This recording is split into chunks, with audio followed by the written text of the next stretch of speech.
2011 Honda Pilot, and I'm sure it works on the Odyssey as well. Replacing the alternator. You're gonna start with taking these lines out of here, removing your coolant reservoir,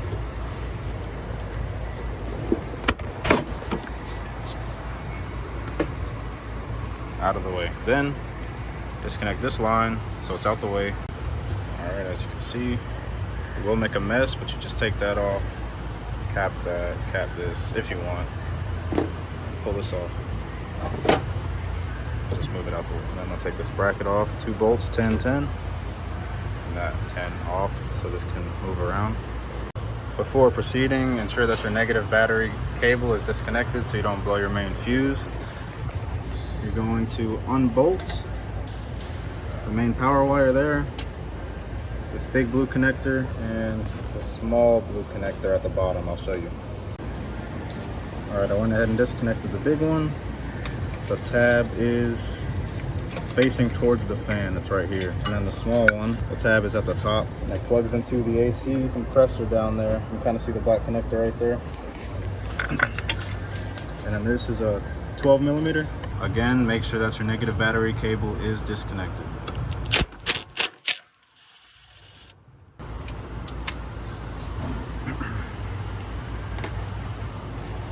Then disconnect this bracket so you can move the harness out the way. Next, we'll use a belt tool or a 19 and push tension on it that way to relieve tension off the belt so you can take the belt off of the alternator. You don't have to take the belt off of anything else down here, just the alternator.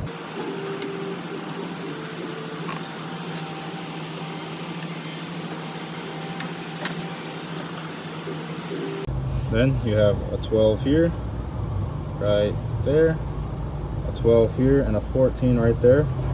Just take all 3 of those out, and then the alternator will come out this direction towards the washer reservoir.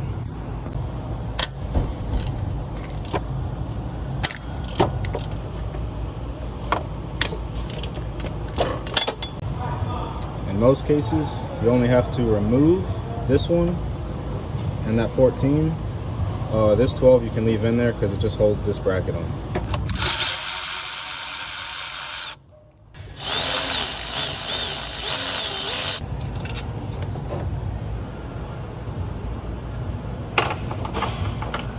And here's the 12 from up top. They are different lengths, so if you remove them both, the longer one goes into the bracket here. The short one just bolts up to the head. After that, just wiggle it back and forth and pull up. Careful not to break your hand. And it comes out. You should be able to get it between this line and the tensioner into this area, and with the power steering pump out the way,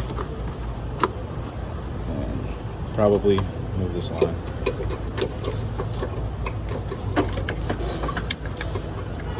You should be able to come up through this gap. Now you may want to remove this because it will get caught on some stuff and make it seem like this will never come out, but I just tilted it back towards me and I was able to get it between those 2 lines. See, like it was just hitting there.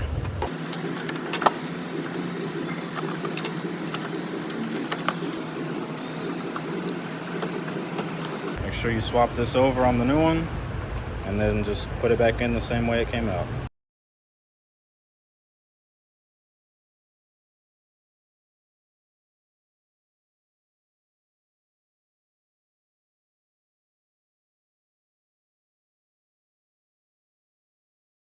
Now, last thing before install, technically you should be able to get the new alternator into that bracket down there, but this thing slides. You can kind of see it there, shiny. It slides through that arm, so I recommend getting a hammer and you can just tap it out a little bit, just enough to make the clearance less of a perfect fit. And then when you put the bolt back in and tighten it down, it'll pull that pin back in flush with the alternator. It slid in fine, so really just a couple taps. Usually when you don't have a camera in the way, you can just hit it once, you'll see it move, and that's it. You drop it in and put everything back together. It should be good to go.